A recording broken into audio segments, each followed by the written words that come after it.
Với chị là đúng á, cả cái niềm đam mê và tôn trọng với cái ngành hàng và cả cái nhãn hàng mình làm,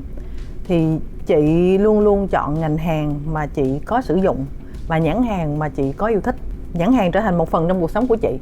và chị cũng có thể đem cái hơi thở vô trong cái nhãn hàng. Thì chị là người làm marketing đầy đam mê. Khi nói tới ngành hàng bia thì mình nói tới sự kết nối nè, nói tới sự vui vẻ nè, tận hưởng cuộc sống.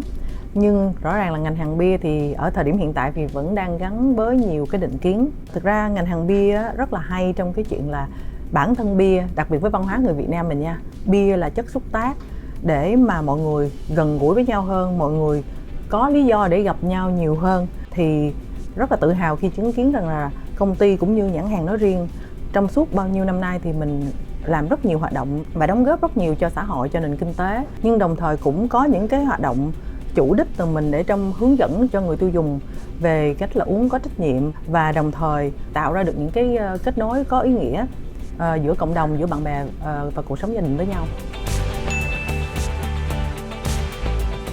Thực ra ở trong công ty Heineken Việt Nam á, thì marketing manager mà là nam thì nhiều, thì chị là marketing manager đầu tiên là nữ, mà huống chi là chị được giao trọng trách để phụ trách nhãn hàng bia Tiger. Nên rõ ràng là chắc chắn có những cái hoài nghi ở đó cho công ty là nữ mà có thể lãnh đạo được cái nhãn hàng mà đầy nam tính và bản lĩnh như vậy hay không. Nhưng mà chị đâu có bỏ cuộc, chị nhận thách thức đó vì chị tin rằng là cho dù mình làm bất kỳ ngành nào thì cái quan trọng nhất là khi mình am hiểu cái nhãn hàng của mình và mình am hiểu được người tiêu dùng của mình và mình có khả năng chuyển thể những am hiểu đó qua những ý tưởng thực sự sát với thị trường và thực sự rất là phù hợp với người tiêu dùng và sắc bén so với đối thủ thì mình sẽ thắng. Và lại một cái yếu tố may mắn nữa là đội ngũ thì cũng là những bạn mà có am hiểu rất tốt về ngành bia để dẫn đến mình ra được những ý tưởng sắc sảo và mình thắng được thị trường. Hồi xưa thì mình quen mình nói lãnh đạo là lãnh đạo nhân viên, lãnh đạo đội ngũ, thì bây giờ nhận ra là thực ra còn cái thứ hai rất là quan trọng là lãnh đạo chính bản thân mình. Thì chị học được rằng là mình hãy vị tha bản thân, cho phép mình có khuyết điểm, chỉ là mình biết rằng là mình càng lúc càng đang cố gắng hơn và mình không bỏ cuộc trong cái chuyện cải thiện bản thân. Khi chị nhận ra được chuyện đó thì bắt đầu là mình thấu cảm hơn và dẫn đến là mình tin tưởng hơn và mình trao quyền nhiều hơn, vì mình cũng chấp nhận cho họ những lỗi lầm, những khuyết điểm và có những lúc thất bại. Cái sự đồng cảm đó nó làm cho một cái sự gắn kết rất lớn về mặt đội ngũ. Khi đã nói tới môi trường quốc tế thì sẽ có đa văn hóa, đa quốc tịch.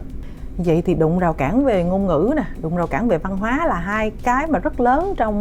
trong mảng marketing nữa. Nhưng mà như vậy thì chị cũng sẽ lại một lần nữa là mình sẽ đọc nghiên cứu thị trường nhiều hơn, mình đi ra thị trường nhiều hơn. Cái quan trọng là mình chuyển thể được đó, mình khơi gợi được là những cái quan sát của mình và dùng tất cả các giác quan, không chỉ cái lỗ tai để nghe thôi nha, mà mình dùng tất cả các giác quan của mình quan sát để sau đó mình chia sẻ được cho họ biết những quan sát của mình và đưa ra những cái định hướng. Thì cái quan trọng là làm sao mình cho họ thấy rằng là mình đến đây vì công ty,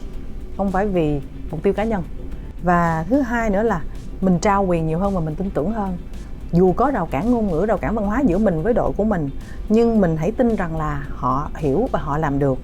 Thì lúc đó mình sẽ có một winning team.